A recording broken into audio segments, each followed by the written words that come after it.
Masekete broshikata rabroshika. Nebrasakata. Oh, ta Bible avec moi dans Matthieu chapitre 4, verset 18 à 22, Matthieu 28, verset 18 à 20. Comme il marchait le long de la mer de Galilée, il vit deux frères, Simon appelé Pierre et André son frère qui jetait un filet dans la mer, car ils étaient pêcheurs. Il leur dit, suivez-moi et je vous ferai pêcheurs d'hommes. Aussitôt, il laissait les filets et le suivit. De là, étant allé plus loin, il vit deux autres frères, Jacques, fils de Zébédée, et Jean, son frère, qui étaient dans une barque avec Zébédée, leur père, et qui réparait le filet. Il les appela, et aussitôt, il laissait la barque et le père, et le suivirent. Matthieu 28, verset 18 à 20. Jésus s'étant approché, leur parla ainsi: tout pouvoir m'a été donné dans le ciel et sur la terre. Allez, faites de toutes les nations des disciples, les baptisant au nom du Père, du Fils et du Saint-Esprit, et enseignez-leur à observer tout ce que je vous ai prescrit. Et voici, je suis avec vous tous les jours jusqu'à la fin du monde. Alléluia. Le bonheur d'être disciple. Le bonheur d'être disciple. On a commencé par introduire ce sujet hier, et nous avons compris que la grande mission que le Seigneur nous a confiée est de faire de toutes les nations des disciples. De la même manière qu'il a appelé hier et il a demandé à des gens de le suivre, il appelle encore aujourd'hui. Et ma prière est que tu entendes sa voix. En fait, si tu es sauvé, c'est parce que tu as entendu son appel et tu es venu au salut. Mais il faut savoir que la première des choses, la première poursuite de tout enfant de Dieu est de devenir disciple. Bien-aimé, l'église est passée à côté. Disons, l'église de notre temps a oublié sa mission essentielle. Et au lieu de former des disciples, au lieu de faire des disciples, nous nous contentons seulement de faire peut-être des convertis, mais beaucoup plus de rassembler des fidèles, de faire des membres d'église. Ce n'est pas ce que le Seigneur nous a confié comme mission. Alléluia. Il nous a demandé de faire des disciples. Et hier, j'ai eu à faire certaines déclarations, et je vais les refaire, sans toutefois aller en profondeur. Mais dans la suite, c'est-à-dire, je ne vais pas expliquer le pourquoi ou bien expliquer, donner les tenants et aboutissants de cette déclaration. Mais en suivant mon enseignement durant la semaine, tu vas comprendre que c'est la vérité. La première des choses, la première déclaration que j'ai eu à faire hier, c'est que devenir Christ doit être la chose la plus importante que nous poursuivons lorsque nous sommes nés de nouveau. Dis-moi amen. Ce n'est pas l'argent, ce n'est pas le mariage, ce n'est pas... Enfin, toutes ces choses que nous présentons ou que nous avons présentées aux incroyants, aux païens, pour les faire venir à Jésus. Viens à Jésus, il va te faire ceci, il va te faire ceci. Mais on ne leur a jamais dit, viens, viens, Jésus va te transformer. Tu vas devenir, c'est une école de pensée, tu vas devenir disciple d'un maître. Que le Seigneur non seulement nous pardonne et nous ramène à l'essentiel. Dis-moi amen. Dis-moi un vrai amen. J'ai aussi déclaré que devenir disciple de Christ est la clé principale d'accès pour une vie abondante et épanouie. Lorsque vous voulez être épanoui, lorsque vous voulez jouir de la vie abondante, dont la Bible parle dans Jean 10, il faut devenir disciple de Christ. Ça dit quoi? Il n'y a aucune possession, aucune acquisition que vous pouvez faire qui va vous rendre heureux, épanoui, accompli si vous n'êtes pas disciple de Jésus. Parce que devenir disciple de Jésus, c'est la véritable prospérité.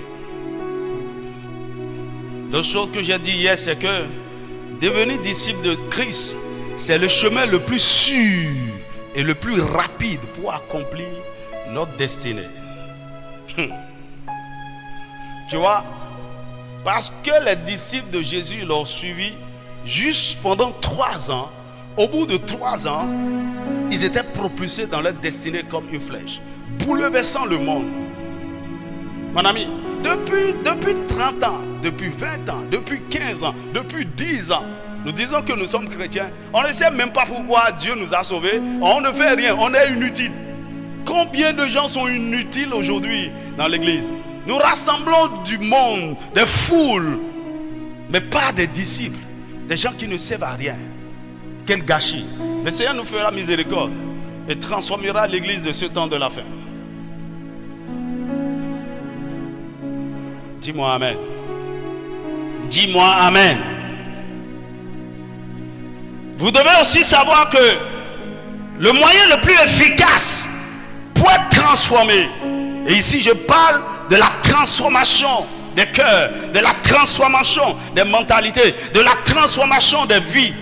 Donc le moyen le plus efficace pour changer les hommes, pour changer les vies, c'est de devenir disciple de Christ. Et mieux, pour aussi posséder nos possessions. Les choses que les gens sont en train de poursuivre, en étant juste des convertis ou bien même des païens, des bébés, des Chanel, et ils n'arrivent pas à les posséder. Lorsque vous devenez disciple de Christ, c'est-à-dire quoi? Lorsque vous êtes en train d'être transformé à son image, ces choses-là affluent vers vous. Ces choses, vous les attirez. Dis-moi Amen. L'autre déclaration, c'est que il a dit que devenir disciple de Christ, c'est la stratégie la plus efficace pour porter du fruit et manifester la gloire de Dieu dans notre génération. Si vous voulez porter du fruit, si vous voulez manifester la gloire de Dieu, choisissez juste le chemin du disciple-là. Et j'ajoute ce soir, devenir disciple de Christ, c'est la sagesse la plus excellente par laquelle nous pouvons transformer nos nations et impacter notre monde. C'est la sagesse la plus excellente. C'est la sagesse la plus excellente. Parce que pour que le monde soit transformé, pour que les nations soient transformées, il faut qu'il y ait des citoyens transformés. Et avant que les citoyens soient transformés, il faut qu'ils soient d'abord des disciples. Dis-moi Amen. Souvenez-vous, je lui ai dit que le disciple là, c'est le moyen par lequel, ou le processus par lequel nous devenons semblables à Jésus. Dis-moi Amen. Alors, ce sur quoi nous allons nous focaliser essentiellement, je l'ai aussi commencé hier, c'est pourquoi devenir disciple. Vous allez constater que pour devenir, en fait, Jésus a appelé beaucoup. On va voir après qu'il y a même des gens qui ont voulu le suivre. Et Jésus lui a montré les conditions. Et c'était difficile. À un moment donné, il présentait certaines choses et beaucoup l'ont quitté. La multitude l'a quitté. Ça veut dire quoi? Devenir disciple, c'est un choix. C'est un engagement. Au-delà de la grâce de Dieu qui se manifeste gratuitement dans notre vie pour notre salut, devenir disciple de Jésus est un choix et une décision que nous prenons. Alors qu'est-ce que ça nous apporte en prenant cette décision, en choisissant de devenir disciple de Christ? Qu'est-ce que ça apporte? Qu'est-ce qu'il y a dedans qui peut nous motiver? C'est ce que je vais essayer de te montrer ce soir. Alors, on a eu à dire que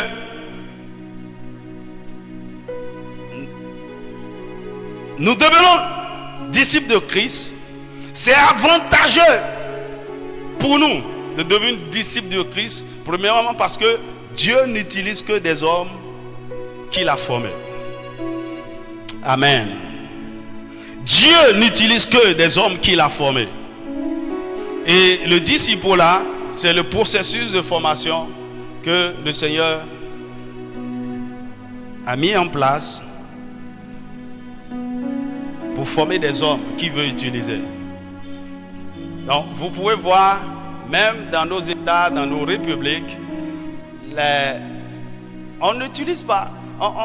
L'État ne va pas dans la rue et dit, bon, qui a besoin du travail, qui veut faire ceci, venez, venez, venez. Chaque gouvernement met en place un système de formation. On forme les citoyens pour qu'ils soient utiles demain. Et après, on recrute dedans. Dis-moi amen.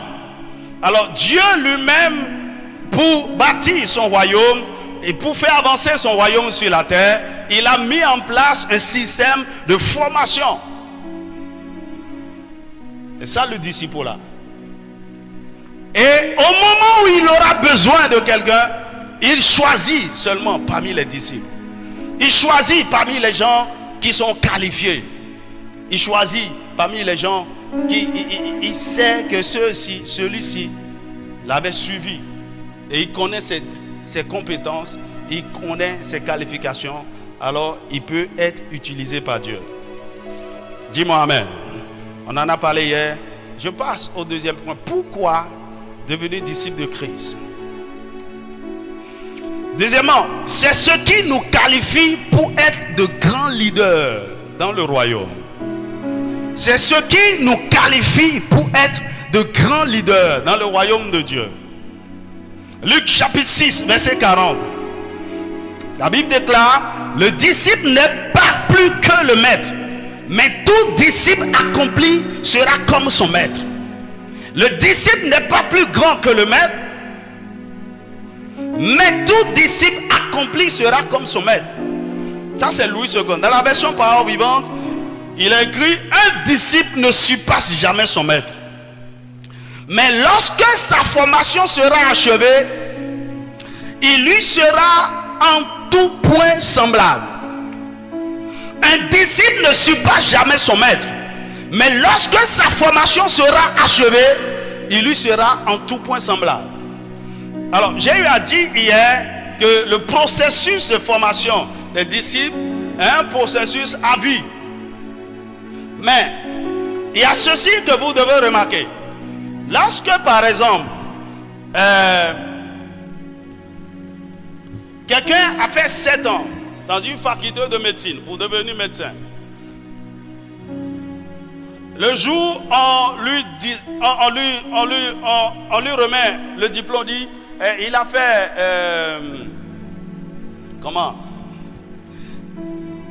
il a prêté serment, le serment d'Hippocrate. On lui remet son diplôme. Cela ne veut pas dire qu'il a fini d'apprendre, qu'il a achevé sa formation. Mais il est parvenu à un niveau acceptable où on peut lui faire confiance. Dis-moi amen.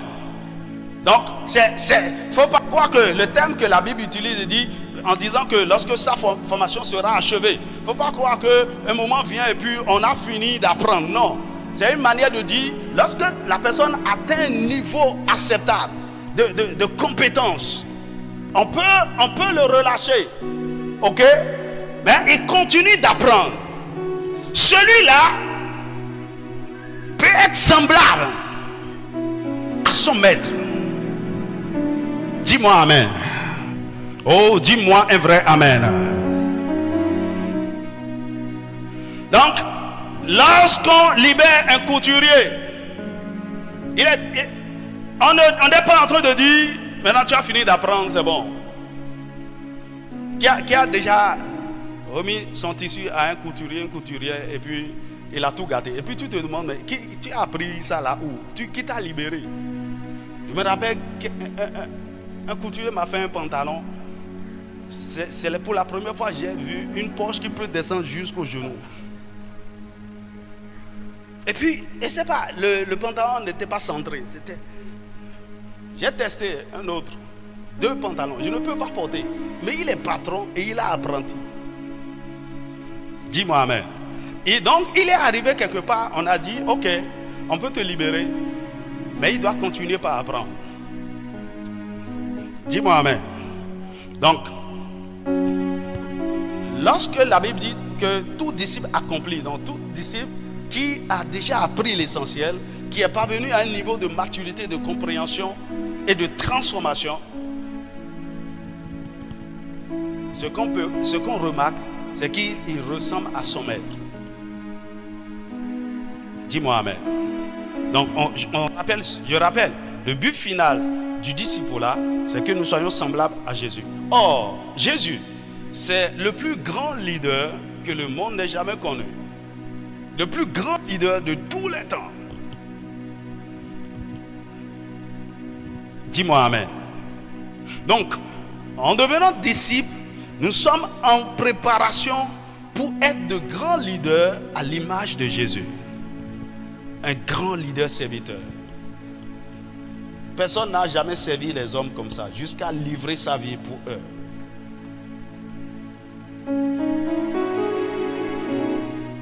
Dis-moi amen. Souvenez-vous,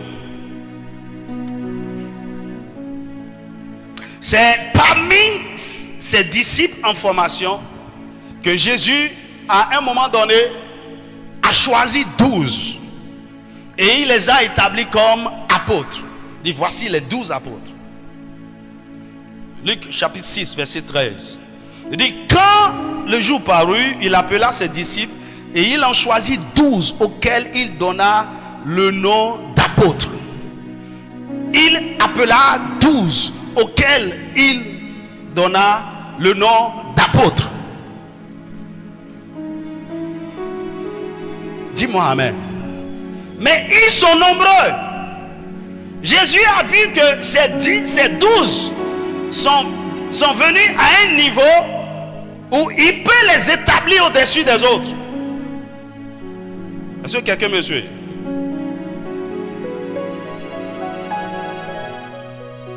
Dis-moi amen. Donc, parmi la multitude de ses disciples, il a choisi 12 leaders. Et selon le système du royaume de Dieu, pour devenir leader, c'est-à-dire des hommes à qui Dieu confie des tâches spécifiques pour servir et faire avancer son royaume avec une vision particulière, vous devez être d'abord un disciple accompli. Dis-moi amen. Dis-moi un vrai amen. Je vous en prie, arrêtez tout mouvement des enfants, ça me distrait.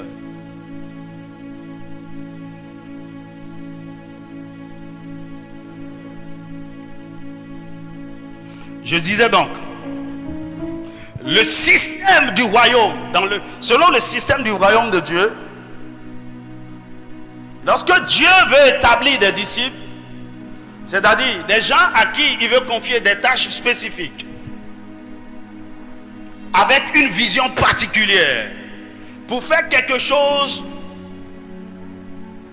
de spécial dans son royaume, il faut qu'il soit d'abord des disciples accomplis. Dis-moi amen. Par exemple, dans Actes chapitre 13, versets 1 à 3, la Bible nous dit comment Paul et Barnabas étaient parmi les docteurs et les prophètes qu'il y avait dans l'église d'Antioche. Actes chapitre 13, versets 1 à 3, il dit, il y avait dans l'église d'Antioche des prophètes et des docteurs. Barnabas, Siméon appelé Niger, Lucius du Cyrène, Manahen, qui avait été élevé avec Hérode le tétrarque, et Saul. Pendant qu'ils servaient le Seigneur dans leur ministère et qu'ils jeûnaient, le Saint-Esprit dit, mettez-moi à part Barnabas et Saul pour l'œuvre à laquelle je les ai appelés. Alors, après avoir jeûné et prié, il leur imposait les mains et les laissait partir. Dis-moi amen. Donc, Paul et Barnabas étaient des disciples accomplis dans l'église d'Antioche. Donc, c'est au milieu de ces disciples accomplis que le Saint-Esprit a dit, mettez-moi à part ceci. J'ai une tâche spécifique à leur confier. Donc ils ont été appelés à être apôtres au milieu de beaucoup d'autres disciples. Dis-moi amen. Tu vois, Dieu ne regarde pas seulement sur la terre et dit bon, tel, je te confie telle tâche. Surtout quand il s'agit de se lever et faire quelque chose maintenant pour le Seigneur. Non, il faut que la personne ait une certaine maturité. Ok? Dieu ne peut pas dire à un nouveau converti, écoute, lève-toi, je voudrais que tu parcours cette nation pour moi en faisant de la délivrance communautaire dans toutes les communes. Non. Il ne dit pas à un nouveau converti, je voudrais que tu rassembles les 12 départements pour moi en un lieu pour m'adorer. Non. Il faut que celui à qui qu'on confie cette tâche ait déjà une certaine capacité, une certaine maturité. Un disciple accompli. Est-ce que quelqu'un me suit? Par exemple, dans Éphésiens chapitre 4, verset 11 à 13, les hommes que Dieu choisit parmi les frères au sein de l'église pour équiper et perfectionner les autres, c'est-à-dire les saints, c'est-à-dire pour que chacun soit en mesure d'accomplir son ministère. Des hommes comme apôtres, prophètes, évangélistes, pasteurs, docteurs, Dieu les choisit parmi les disciples accomplis. Dis-moi amen. Et eux, ils sont capables de devenir maintenant des leaders qui peuvent former maintenant d'autres disciples. La Bible dit, aux uns il a été donné, il a été donné, les apôtres, des prophètes et d'auteurs, pour le perfectionnement des saints en vue de l'œuvre du ministère. C'est les docteurs, c'est des disciples accomplis. Dis-moi un vrai amen. Dis-moi un vrai amen. Donc, ce n'est que des disciples accomplis qui sont qualifiés pour être des leaders, qui peuvent engendrer à leur suite, par la suite, des disciples. Dis-moi amen. Maintenant, comment Dieu fait la chose? Pour faciliter votre formation, votre équipement, c'est vrai que le maître ultime à qui tout le monde doit ressembler, c'est Jésus-Christ. Mais, pour nous aider, il met toujours sur notre chemin des gens déjà matures qui marchent déjà à la ressemblance de Jésus, et il nous demande de les suivre et il nous demande de nous soumettre à eux pour être formés à leur école afin d'être semblables à eux, puisque eux-mêmes ils ressemblent déjà, ou bien ils sont en train de ressembler à Jésus-Christ. C'est pourquoi Paul pouvait dire dans 1 Corinthiens chapitre 11 verset 1, il dit: soyez mes imitateurs comme je le suis moi-même de Christ. Imitez-moi. Il pouvait dire à son fils Timothée: tu as vu ma conduite, ma foi, mes souffrances, mes persécutions, des choses que tu as apprises de moi. Donc, il était arrivé à un niveau de transformation. Il était devenu un leader qui peut engendrer un autre disciple. Dis-moi amen. Alors le problème aujourd'hui, pourquoi nous avons des leaders très peu qualifiés dans l'église? Parce qu'ils n'ont pas été vraiment des disciples. Beaucoup ont été positionnés comme leaders, mais ils n'ont jamais fait le processus de formation de disciples. Dis-moi amen. C'est pourquoi d'ailleurs beaucoup sont devenus leaders, mais ils ne peuvent pas engendrer des disciples parce qu'eux-mêmes ils n'ont jamais été disciples de quelqu'un. Est-ce que quelqu'un me suit? Alors, veux-tu être un leader dans tous les domaines, de façon spécifique?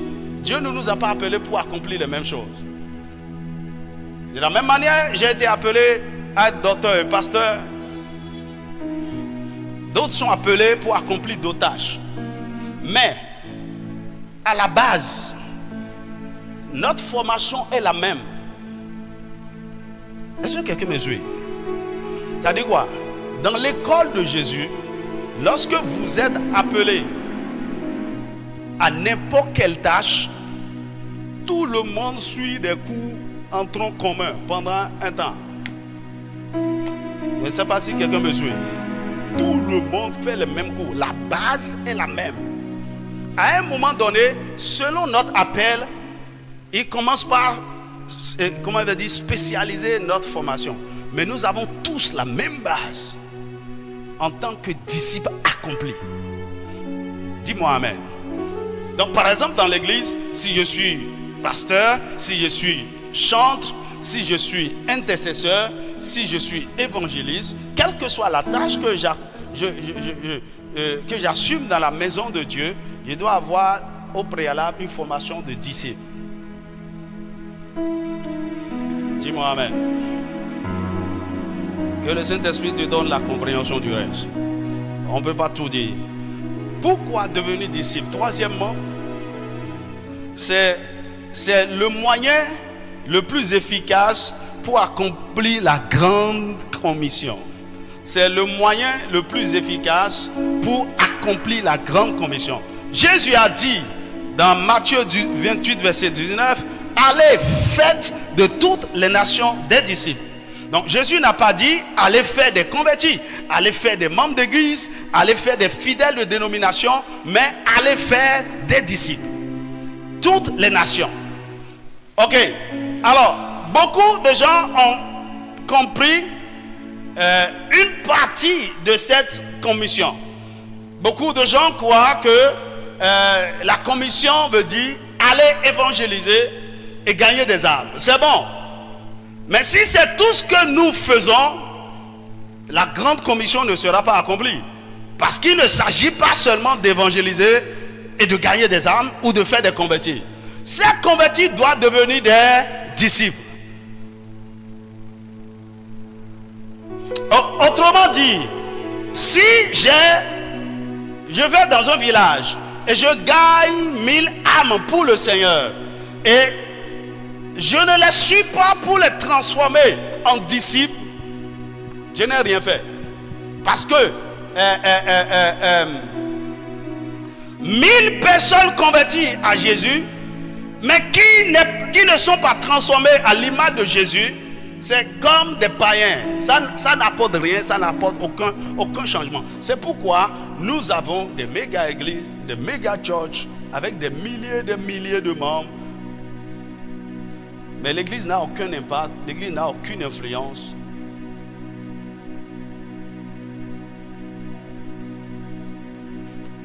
Le Seigneur va nous aider.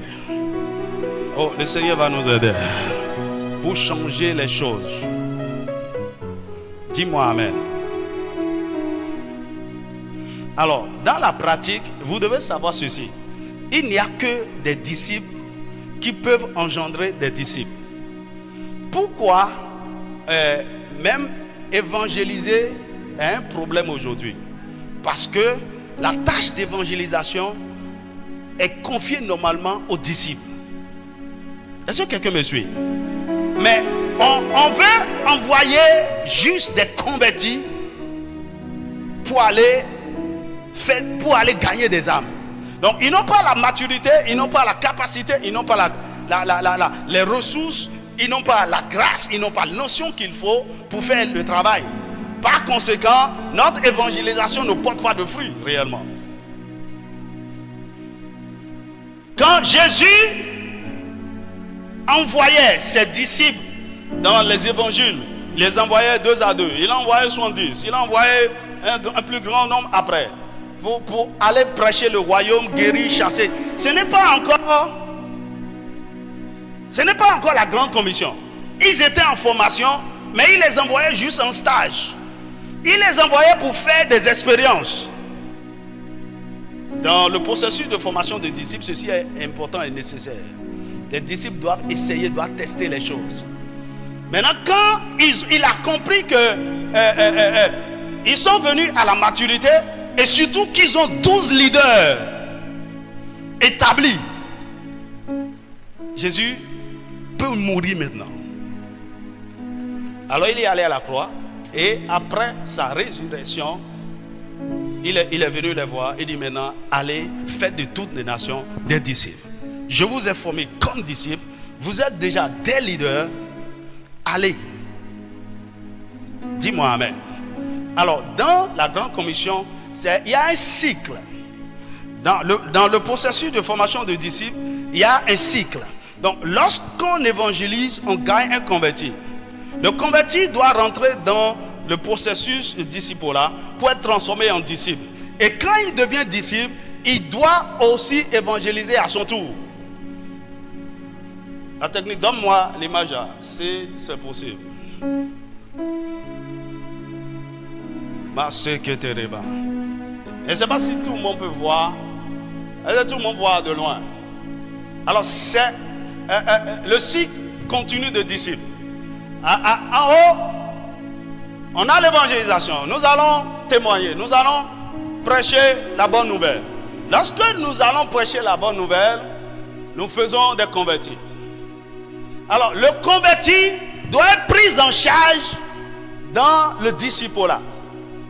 Donc, il y a un temps où il est disciple. Pardon. Où il est à l'école pour devenir disciple. Lorsque son disciple-là est bien accompli, il devient disciple. Est-ce que quelqu'un me suit? Et le disciple, à son tour, maintenant, doit évangéliser. Il évangélise, il fait un converti. Et donc, voici le cycle. Aussi longtemps que nous ne rentrons pas dans cette dynamique, on ne fera jamais de toutes les nations des disciples. En fait, nos familles ne seront jamais des familles de disciples de Jésus. Dis-moi amen. Donc, c'est lorsque ce cycle est continu, que à la fin, à un moment donné, nous pouvons faire de toutes les nations des disciples.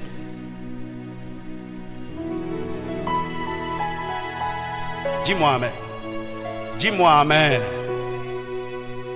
Alors, lorsque j'évangélise, je fais un converti, il ne rentre pas dans un processus pour devenir disciple.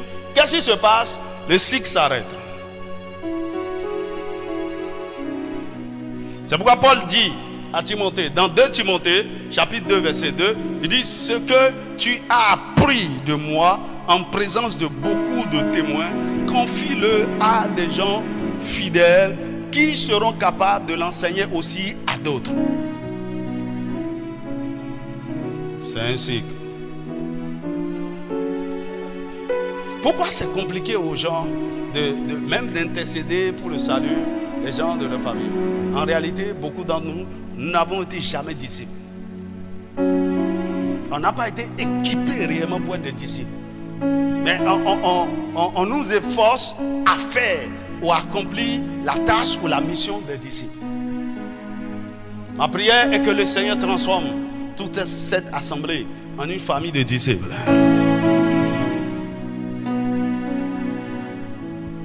Ma prière est que chacun d'entre vous, vous soyez prêts. Vous preniez la décision de dire: à partir d'aujourd'hui, je deviens disciple de Christ. Ça va changer tout. Je vous assure. Pendant plusieurs années, il n'y a que toi seul qui es converti dans ta famille. Il y a un problème. Parce que depuis que tu es converti, au lieu d'être formé pour devenir disciple, tu as passé tout ton temps à chercher délivrance, guérison, percée, mariage, argent. C'est ce que l'église est devenue. Le Seigneur va nous ramener à l'essentiel. Dis-moi amen. Et ce genre de message, les gens n'aiment pas ça aujourd'hui. C'est quoi cette affaire? D'abord, si on avait dit on veut parler d'autre chose, beaucoup seraient venus. Affaire de disciples là, moi. Mais le Saint-Esprit donnera raison à la fin. Dis-moi amen. Pourquoi devenir disciple? Quatrièmement, être disciple favorise une relation intime avec Jésus. Être disciple favorise une relation intime avec Jésus. Dis-moi Amen.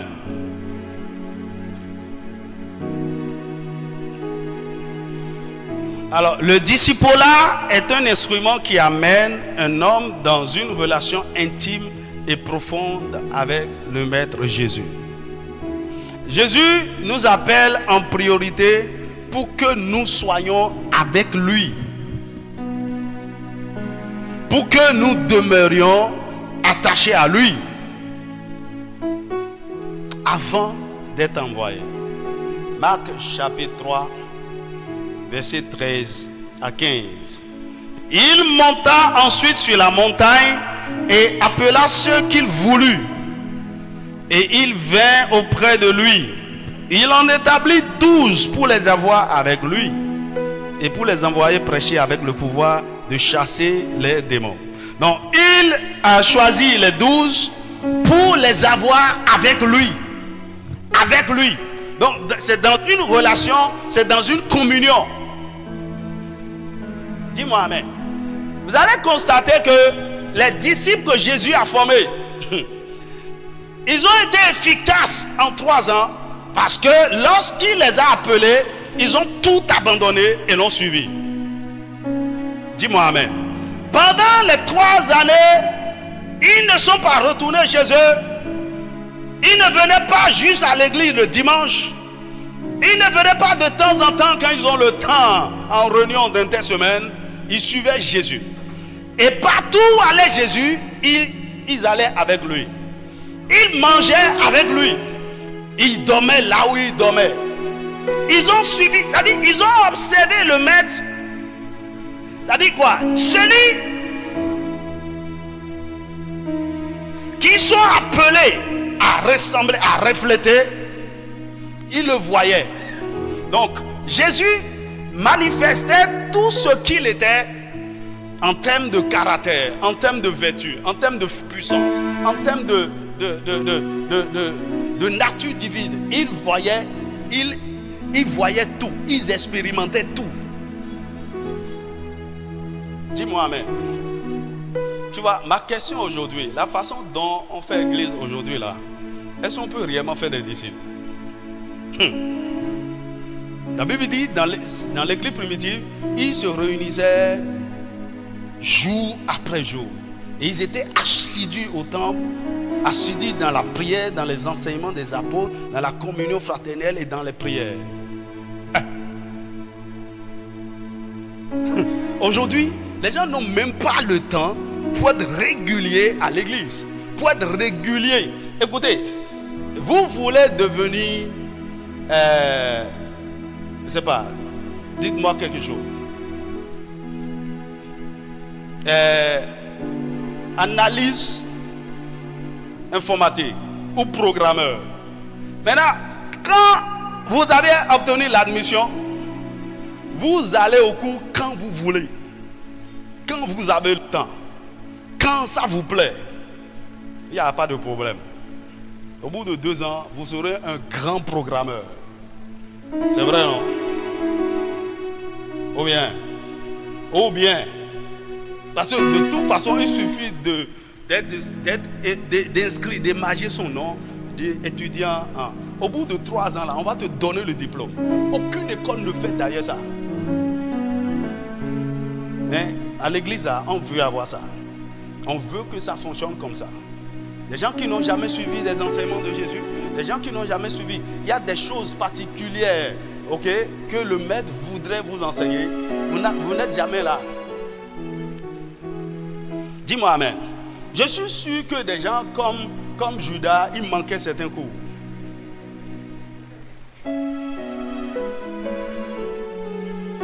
Ou bien, c'est exagéré de dire ça. Pendant que Jésus enseignait la loyauté, la fidélité, il n'était pas là. Pendant que Jésus enseignait sur la foi, Thomas, il a manqué les cours. C'est pourquoi quand le moment est venu, il ne peut pas démontrer la foi. On a des traites. C'est l'église d'aujourd'hui, hein, mon ami. Ça pose un problème. Maintenant, est-ce que vous savez combien de choses il faut apprendre du Maître Jésus pour être disciple? On te dit par exemple, pour telle matière, tu as 80 heures de cours, tu as 70 heures, mais dans le cas 80 heures, tu as fait juste 10 heures. Et puis à la fin, tu dis, donnez-moi un diplôme. Mais mon ami, tu vas redoubler. Tu reprends l'année. Ok? Ou bien, parfois tu reprends avec joie. J'aime ce jeune homme. Tu vois, il partait en classe supérieure. Mais il m'a dit, pasteur, je vais reprendre la classe. J'ai dit, mais pourquoi? Il dit, pendant l'année, j'ai été trop malade. J'ai manqué trop de cours. Moi, je n'ai pas de niveau. Non, j'ai aimé ça. J'ai beaucoup aimé ça. Le problème, ce n'est pas il va perdre une année. Il veut avoir le niveau. Mon ami, est-ce que tu as le niveau? Quand on était à l'école, quand on manque un cours, on va chercher les cahiers et on recopie ou bien on photocopie. Tu manques l'église pendant un mois, tu ne sais pas ce que le Maître Jésus a enseigné aux gens, mais tu viens ensuite, après tu t'assois. Tu dis, ah, l'atmosphère est bon, votre temps elle est venue.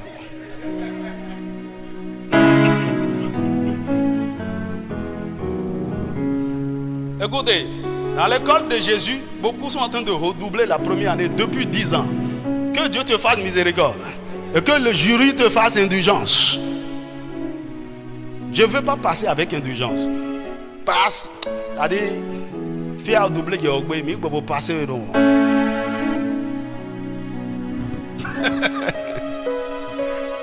Mon ami, l'église a un problème. Est-ce que ça peut aller comme ça? Écoutez, avant que quelqu'un ne soit qualifié, on dit bon, maintenant on peut livrer ces gens-là sur le terrain comme infirmiers, comme techniciens de laboratoire, comme agronomes. Ils ont suivi, c'est-à-dire, il y a un corps de connaissances qu'on leur a donné. Et on les a évalués. On dit ok, maintenant on peut livrer ceci sur le marché.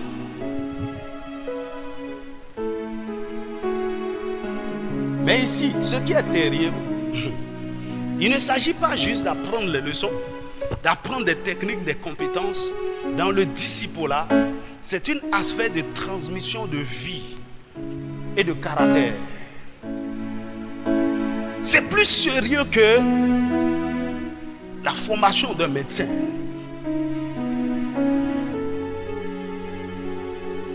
C'est pourquoi, lorsque Jésus vous appelle, vous devez venir d'abord. Il vous a appelé pour être avec lui. Dis-moi amen. Ça veut dire quoi? À des moments donnés avec Jésus, il n'y a pas d'enseignement, il n'y a pas de cours. Il veut que vous soyez avec lui. Que vous l'observiez. Que vous regardez certaines choses. Dis-moi amen. Dis-moi un vrai amen. En réalité, un bon étudiant qui est en train d'apprendre au pied d'un maître pour devenir aussi, ne sais pas, un maître, il n'apprend, ce n'est pas que les matières, il est lié au maître. Est-ce que quelqu'un me suit? C'est pourquoi un bon professeur d'université à des moments donnés peut t'inviter chez lui. La formation, ce n'est pas seulement en amphithéâtre. Il peut t'inviter, je ne sais pas, à n'importe quel endroit. La connaissance qu'il veut te transmettre, écoutez, les connaissances les plus précieuses que les maîtres veulent vous transmettre, ce n'est pas ce qu'ils donnent en classe à tout le monde. C'est des choses que vous recevez par relation, à cause de votre intimité. Il y a certaines choses, ils ne partagent pas avec tout le monde. Est-ce que quelqu'un me suit? Le problème, quelle relation as-tu avec Jésus? Donc c'est lorsque nous sommes en relation intime avec Jésus que nous le connaissons de plus en plus. Et en le connaissant, nous nous découvrons. C'est-à-dire quoi? Ce que nous devrions être, nous commençons par voir ça à travers lui. Et en voyant ce que nous devons être, nous voyons toutes les faiblesses, les défauts, les défaillances qui sont en nous. Jésus, la parole, devient le miroir que nous regardons. Et en voyant son image, nous voyons que nous ne sommes pas conformes, nous sommes loin, loin, loin de cette image. Et c'est justement dans cette relation intime avec le Maître que nous sommes transformés de gloire en gloire à son image. 2 Corinthiens chapitre 3, verset 18. 2 Corinthiens chapitre 3, verset 18. Oh, est-ce que tu es avec moi? Si tu es avec moi, dis-moi Amen. Je n'ai pas entendu ton Amen.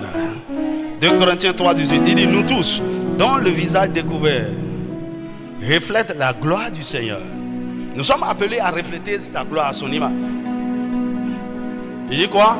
Nous sommes transformés en la même image, de gloire en gloire, par l'Esprit du Seigneur. Donc écoutez, dans le discipulat, ce n'est pas que de l'enseignement. Il y a certaines choses qui se communiquent, qui se transmettent par contact, par interaction et par association. Dis-moi Amen. On n'apprend pas certaines choses. Tu vois, c'est comme la vraie éducation des enfants. Ce n'est pas... Tu réveilles l'enfant et dis, bon, Toby, aujourd'hui on va apprendre comment... non. Ce que tu veux que l'enfant devienne là, tu dois reproduire ça devant lui. Tu veux lui... Et puis la formation de base, la fondation de l'éducation des enfants, c'est l'amour. La première des choses qu'il faut communiquer aux enfants, c'est l'amour. Alors qu'est-ce qu'il faut faire? Les parents, vous devrez montrer que vous vous aimez. Et vous devez aimer cet enfant, lui démontrer de l'amour. Vous n'avez pas besoin de lui dire, il faut aimer les gens, il faut non. Vous lui montrez comment aussi vous aimez les gens à l'extérieur, même vos ennemis. La façon dont vous vous comportez, l'enfant sait ce qu'on appelle l'amour. Il n'a pas besoin d'un discours. Mieux, il y a certaines choses que vous avez comme vertu, comme capacité, comme caractère, à cause de l'association, parce que l'enfant grandit dans votre environnement, l'enfant commence par reproduire ça naturellement. C'est quelque chose qu'on ne peut pas expliquer. Par exemple, la Bible dit dans Actes chapitre 4, verset 13, que lorsque les pharisiens ils ont vu, les chefs religieux, ils ont vu l'assurance de Jean et de Pierre, ils ont compris, ils ont su qu'ils avaient été avec Jésus. Ils avaient été avec lui. Maintenant, le problème, c'est que Jésus n'est plus sur la terre, il est parti. Quand bien même il est toujours là. Jésus, le ressuscité, le glorifié, est toujours vivant au milieu de son église. S'il veut te faire grâce et t'ouvrir les yeux, tu vas le voir. Mais aujourd'hui, cette relation de transformation avec Jésus est encore possible avec l'Esprit de Jésus, qui est le Saint-Esprit. Dis-moi Amen. Donc, lorsque nous développons une bonne relation, une bonne communion avec le Saint-Esprit, la vie et le caractère de Jésus nous sont communiqués, conduisant à notre transformation à l'image du Christ. Dis-moi Amen. Donc, le véritable disciple, c'est celui qui demeure attaché, qui demeure connecté à Jésus. C'est là que nous pouvons porter du fruit. Jean chapitre 15, verset 4 à 5, dit si vous... Est-ce que quelqu'un me suit? Jean chapitre 15, verset 4 à 5. Donc, lisons ça. Jean chapitre 15, il dit, demeurez en moi et je demeurerai en vous. Comme le sarment ne peut de lui-même porter du fruit s'il ne demeure attaché au cep, ainsi vous ne le pouvez pas non plus si vous ne demeurez pas en moi. Donc si la branche est déconnectée du tronc, elle ne peut porter du fruit. Verset 5, il dit, je suis le cep, vous êtes les sarments. Celui qui demeure en moi et en qui je demeure porte beaucoup de fruits, car sans moi vous ne pouvez rien faire. Donc sans la communion, l'interaction, l'association avec le Maître, nous ne pouvons pas porter de fruits, nous ne pouvons pas manifester la nature de Jésus.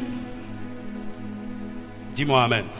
Donc la première des choses que Dieu demande aux disciples, ce n'est pas que maintenant que je suis sauvé, je vais servir, je vais chanter dans la chorale, je vais faire ceci. Non. Toutes ces activités que nous faisons en tant que bébé spirituel dans la chair et tout ça ne sert à rien. La chose la plus importante qu'il nous demande de faire, c'est de rester avec lui. Et rester avec lui, c'est déjà du travail. C'est là que s'opère la transformation. Dis-moi amen. C'est là que nous sommes investis d'autorité, de pouvoir, de capacité. Non seulement pour être transformé, mais pour transformer d'autres. Dis-moi amen. Et 5 pour finir. Pourquoi devenir disciple? Cinquièmement, les choses cachées ou profondes de Dieu appartiennent aux disciples. Les choses cachées ou profondes de Dieu appartiennent aux disciples. C'est seulement aux disciples que Jésus enseigne les choses profondes. Nous voyons un exemple dans Matthieu chapitre 5, versets 1 à 2. La Bible dit, voyant la foule, Jésus monta sur la montagne. Alors donc, il y avait une foule qui le suivait.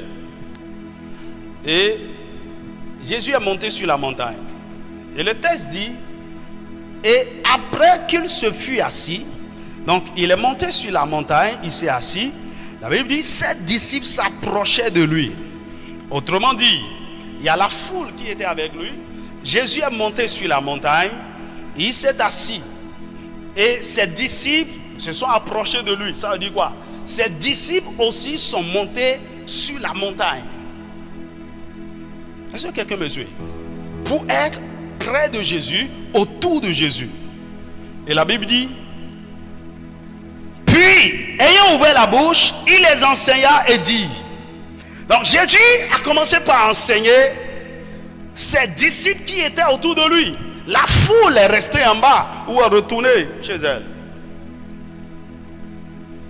Donc, ce sont ceux qui ont fourni un peu d'effort et qui sont montés aussi sur la montagne, qui étaient qualifiés à écouter les enseignements de Jésus. Et c'était les disciples.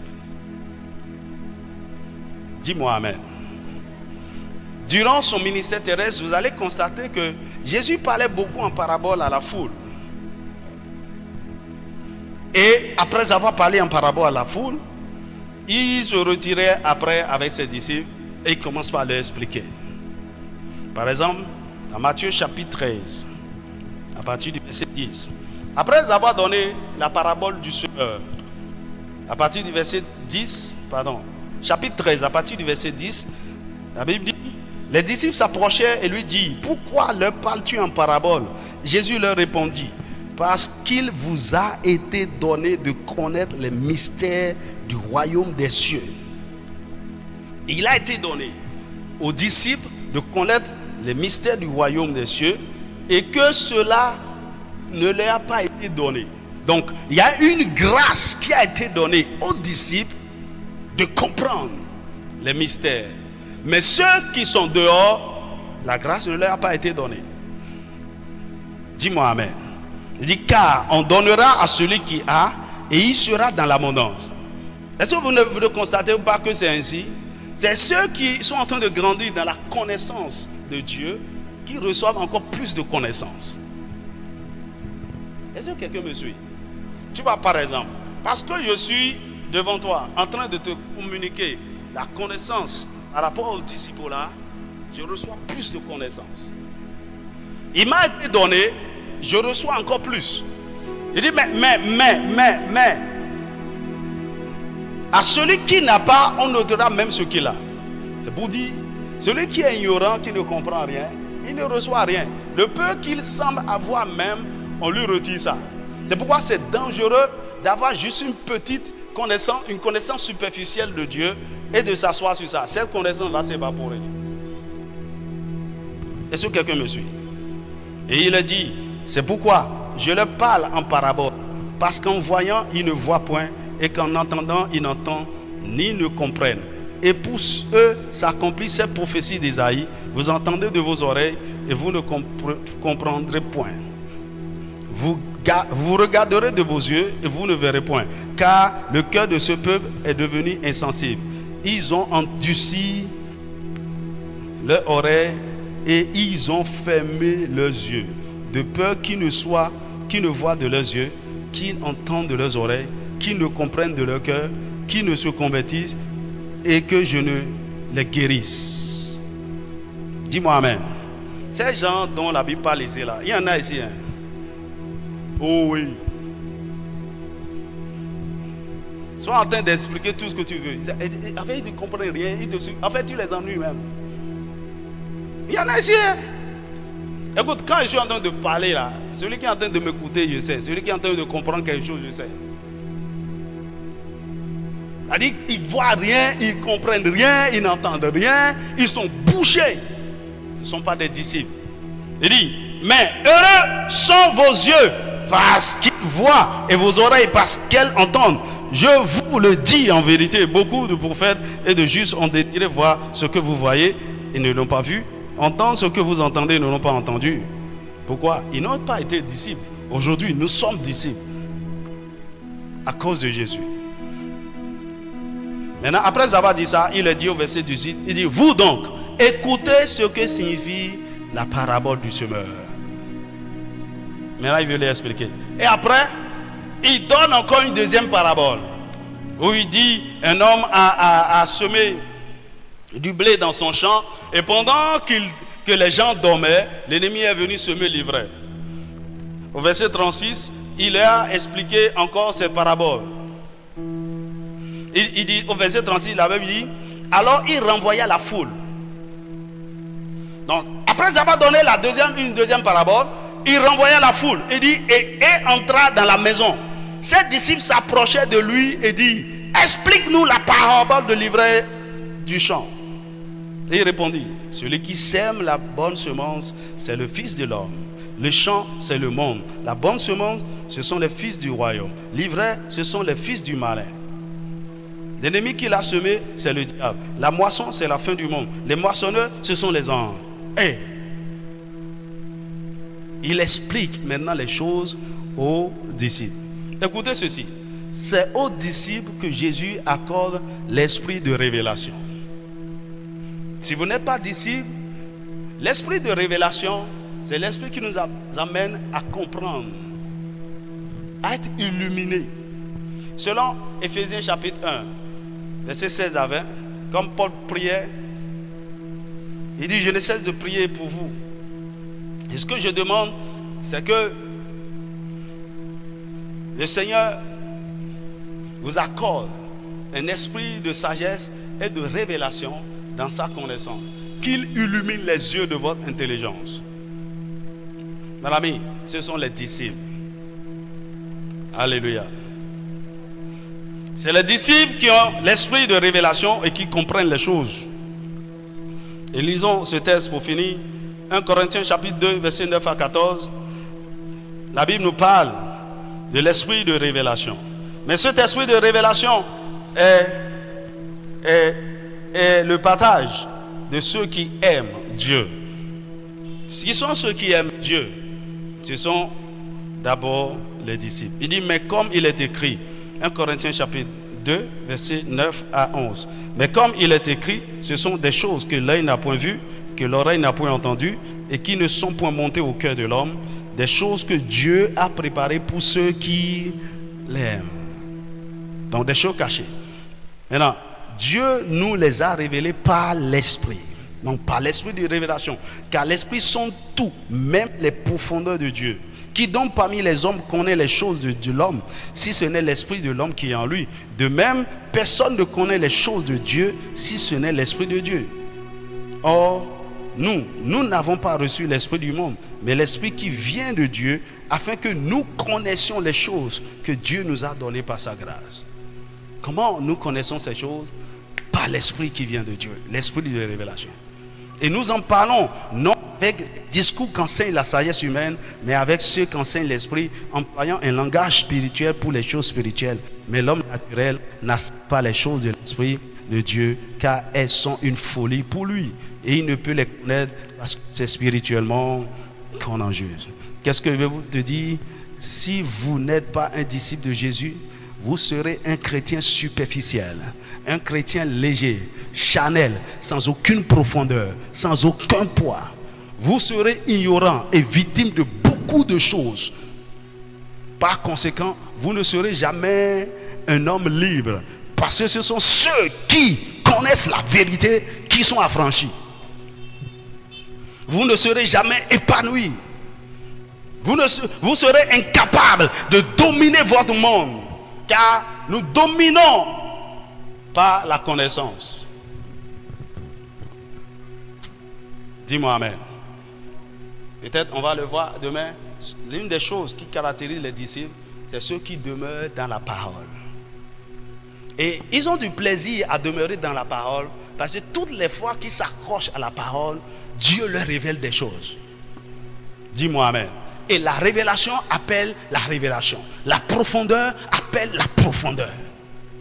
Un véritable disciple ne dit: oh, je vois, oh, je sais ça déjà, je connais ça déjà. Un véritable disciple a constamment soif et faim. Un véritable disciple dit: je ne connais encore rien, je veux comprendre, je veux savoir. Un véritable disciple est toujours en train de poursuivre le maître, parce qu'il veut toujours recevoir. C'est pourquoi, si vous êtes un homme sage, même si votre maître vous libère, vous dit: bon, maintenant vous êtes libre, allez-y, allez accomplir tout ce que vous voulez. Si vous êtes sage, un véritable disciple revient de temps en temps voir le maître. Écoutez-moi, celui qui te dit: je vais t'enseigner, je vais t'apprendre des choses pour te qualifier, pour être ceci et cela, écoute-moi bien. Même si la personne a la bonne volonté de vous communiquer tout ce qu'elle sait, elle ne peut pas. Dis-moi amen. Elle ne peut pas. Peut-être qu'elle n'a même pas le temps. Par exemple, je suis là, tout ce que j'ai envie de te communiquer, sur ce que je suis en train de te dire, la compréhension que j'ai de ce sujet que je suis en train de te communiquer, je n'ai pas le temps pour te communiquer tout. Ok? Et deuxièmement, les maîtres gardent toujours certaines choses pour des disciples particuliers.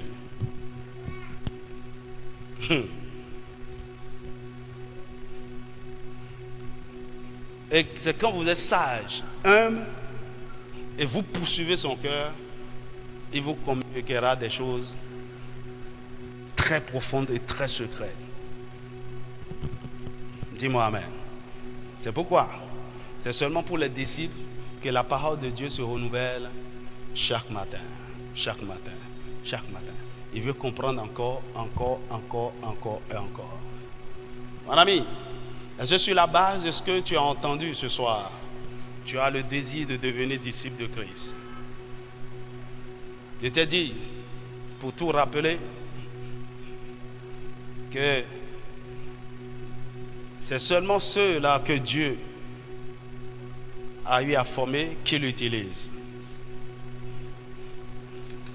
Dis-moi amen. C'est le fait d'être disciple qui nous qualifie à être de grands leaders dans le royaume de Dieu. Veux-tu être un grand leader demain? Dans n'importe quel domaine où le Seigneur veut t'utiliser, sois un disciple accompli aujourd'hui. Dis-moi amen. Et pour vous dire une anecdote, alors ce message du disciple-là, j'ai commencé par méditer et à étudier ça en 2007. Et j'avais tellement étudié ça que je suis resté assis et j'ai écrit tout un enseignement. J'étais juste un étudiant. Et puis quand j'ai fini d'écrire l'enseignement, j'ai dit: à qui je vais enseigner ça maintenant? Si je trouve l'opportunité pour enseigner ceci à quelqu'un. Écoute, ce que je suis en train de partager, c'est une partie des notes là, depuis 2007. Parce qu'après, j'ai tout saisi. Et depuis là, j'ai été et je suis resté disciple, en train d'apprendre encore et encore. C'est ce qui nous qualifie à être de grands leaders. Pourquoi il y a très peu de gens qui font de grandes choses pour Dieu dans le monde? Parce qu'il y a très peu de disciples véritables. Que le Seigneur fasse de toi un disciple accompli. Incline ta tête et bénis son nom. Marche que te rebrassakata. Nebrasse que te rebakata. La raison pour laquelle il y a encore plein de pécheurs non atteints dans le monde, c'est parce qu'il n'y a pas de disciples. La raison pour laquelle les gens ne sont pas transformés à l'image de Christ, il y a des bébés, des charnels, des gens qui vivent dans le péché. C'est terrible, hein? Des gens pendant 20 ans, pendant 30 ans dans la foi, rien n'a changé dans leur vie, rien du tout. Tout ce qu'il y a, c'est l'apparence de la piété, c'est de la religion. Oh Seigneur, aie compassion. Aie compassion. Beaucoup de gens sont superficiels, ignorants. Parce que c'est seulement aux disciples qu'on enseigne les mystères.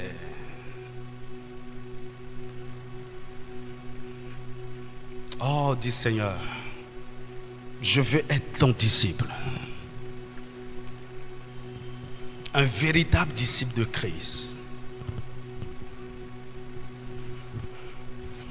Je veux sortir du rang fidèle. Je veux sortir du rang des membres. Moi, je suis fidèle de la mission de l'Église. Ça ne veut rien dire. Je suis membre de l'Église. Nous sommes les membres pionniers. Tu sais, depuis quand on a commencé, c'est nous qui avons commencé avec le pasteur. Et puis, après quoi? Es-tu disciple aujourd'hui? Et l'occasion t'a été donnée. Peut-être pendant toutes ces années, tu n'as jamais entendu un enseignement comme ça sur le disciple-là. Parce que le Seigneur avait vu le besoin. Et c'est à cause de toi que pendant ce temps, pendant cette semaine pascale, il veut t'amener à l'essentiel. Parce qu'il n'est pas mort. Il n'a pas versé son sang. Il n'a pas souffert sur la croix. Il n'a pas déclaré tout est accompli pour que nous soyons juste des membres d'église. C'est pour que nous soyons semblables à lui. C'est pour que nous soyons des disciples. Seigneur, pardonne. Pardonne notre égarement, pardonne notre ignorance. Pardonne, Seigneur, la religion. Ramène-nous à l'essentiel. Dis, Seigneur, j'ai besoin de ta grâce. C'est vrai que nous devons décider de le suivre. Nous devons choisir d'être disciples. Mais écoutez, ce n'est pas quelque chose que nous faisons avec notre force, notre capacité. Ça vient par sa grâce. Il faut la grâce de Dieu pour être disciple. Parce que c'est un chemin compliqué. Comment un homme peut-il renoncer à lui-même? Comment peut-il se charger chaque jour de sa croix et suivre Jésus? Il faut la grâce de Dieu. Mais avant tout, la grâce est libérée lorsque nous prenons la décision. Dis Seigneur, aujourd'hui, à partir de ce jour, j'ai pris la décision de te suivre, d'être disciple. Je ne sais pas encore tout ce qu'il y a autour de cette affaire. Mais Père, je veux être disciple. Aujourd'hui, je ne suis plus membre, je ne suis plus fidèle. Je veux être disciple de Jésus. Je veux te ressembler. Et pour ce que je viens d'entendre aujourd'hui, c'est suffisant pour moi pour te suivre. C'est suffisant pour moi pour poser le pas. Seigneur, je t'en supplie, ce soir, j'ai pris la résolution. Durant cette semaine, ouvre mon entendement. Écoute-moi, il y a des gens ici, lorsque vous allez saisir ce que le Seigneur va vous communiquer cette semaine, votre vie ne sera plus jamais la même. Le Seigneur va vous propulser dans une dimension. Vous allez commencer par expérimenter des choses extraordinaires. Parce que maintenant, vous êtes revenu à l'essentiel. Le Seigneur vous attendait ici, sur ce point, depuis toutes ces années. Dis Seigneur, je reviens à toi. Je reviens à toi. Mon désir est de te ressembler. Mon désir est d'être ton disciple. Parce que je veux être utile en tes mains. Je veux être un grand leader pour ton royaume. Je veux développer une bonne communion, une intimité profonde avec toi. Seigneur, aide-moi. Seigneur, aide-moi. Seigneur, aide-moi.